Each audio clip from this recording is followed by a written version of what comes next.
చూడండి సార్, ఎన్నికలు ఇంకా రావడానికి టైం ఉంది. రేవంత్ రెడ్డిని ఓడగొట్టుడు గెలిపించుడు కాదు. ముందు మనము మన జరిగినటువంటి తప్పులు తెలుసుకోవాలి.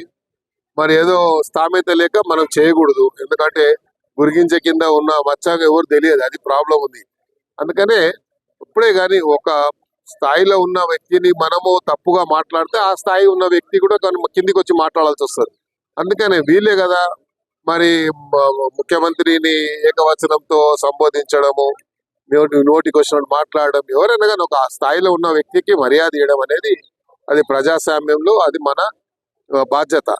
అలా కాకుండా వ్యక్తిగతంగా విమర్శించడం వల్లనే ఇవన్నీ వస్తున్నాయి. కాబట్టి రాజకీయంగా మీరు చేయొచ్చు. ఆయన కూడా ముఖ్యమంత్రి కూడా ఛాలెంజ్ చేస్తున్నాడు.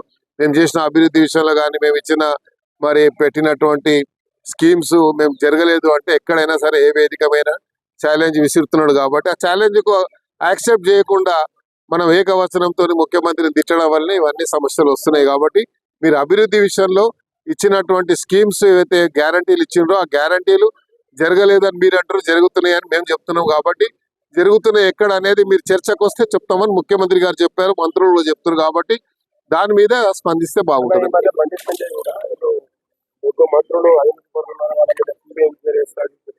ఇప్పుడు ఆయన కేంద్ర మంత్రి ఉన్నాడు, ఆయన మన కేంద్ర మంత్రుల గురించి చెప్పిండా, రాష్ట్ర మంత్రుల గురించి చెప్పిండా మనకు తెలియదు కదా. కాబట్టి ఏదైనా సరే బండి సంజయ్ గారు ఆయన ఒక మన హోమ్ మినిస్టర్ ఉన్నాడు. హోమ్ మినిస్టర్ ఉంటే అన్ని విభాగాలు ఆయన చేస్తుంటాయి. సిబిఐ కానీ ఈడీ కానీ అన్ని స్టేట్ మినిస్టర్ కంట్రోలే ఉంటాయి, కేబినెట్ మినిస్టర్ కంట్రోల్ ఉంటాయి. కాబట్టి ఆయన స్థాయిలో మేము తెప్పించుకుంటున్నాం. ఎందుకు సమాచారం ఉంటే యాక్షన్ తీసుకోవాలని. చూడండి సార్, ఎన్నికలు ఇంకా రావడానికి టైం ఉంది. రేవంత్ రెడ్డిని ఓడగొట్టుడు గెలిపించుడు కాదు.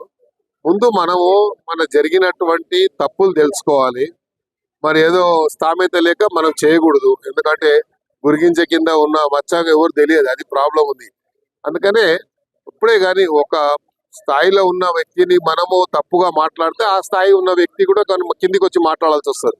అందుకనే వీళ్ళే కదా మరి ముఖ్యమంత్రిని ఏకవచనంతో సంబోధించడము, నోటికి వచ్చినట్టు మాట్లాడడం, ఎవరైనా కానీ ఒక స్థాయిలో ఉన్న వ్యక్తికి మర్యాద ఇవ్వడం అనేది అది ప్రజాస్వామ్యంలో అది మన బాధ్యత. అలా కాకుండా వ్యక్తిగతంగా విమర్శించడం వల్లనే ఇవన్నీ వస్తున్నాయి. కాబట్టి రాజకీయంగా మీరు చేయొచ్చు. ఆయన కూడా ముఖ్యమంత్రి కూడా ఛాలెంజ్ చేస్తున్నాడు.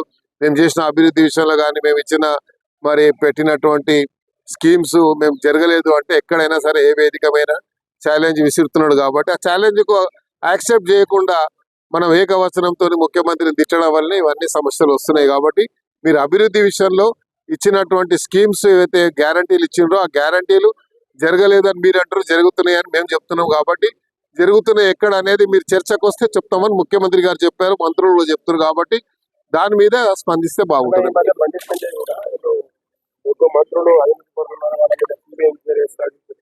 ఇప్పుడు ఆయన కేంద్ర మంత్రి ఉన్నాడు, ఆయన మన కేంద్ర మంత్రుల గురించి చెప్పిండా, రాష్ట్ర మంత్రుల గురించి చెప్పిండా మనకు తెలియదు కదా.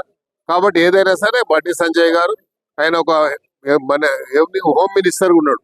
హోమ్ మినిస్టర్ ఉంటే అన్ని విభాగాలు ఆయన చేస్తుంటాయి. సిబిఐ కానీ ఈడీ కానీ అన్ని స్టేట్ మినిస్టర్ కంట్రోలే ఉంటాయి, కేబినెట్ మినిస్టర్ కంట్రోల్ ఉంటాయి. కాబట్టి ఆయన స్థాయిలో మేము తెప్పించుకుంటున్నాం. ఎందుకు సమాచారం ఉంటే యాక్షన్ తీసుకోవాలని.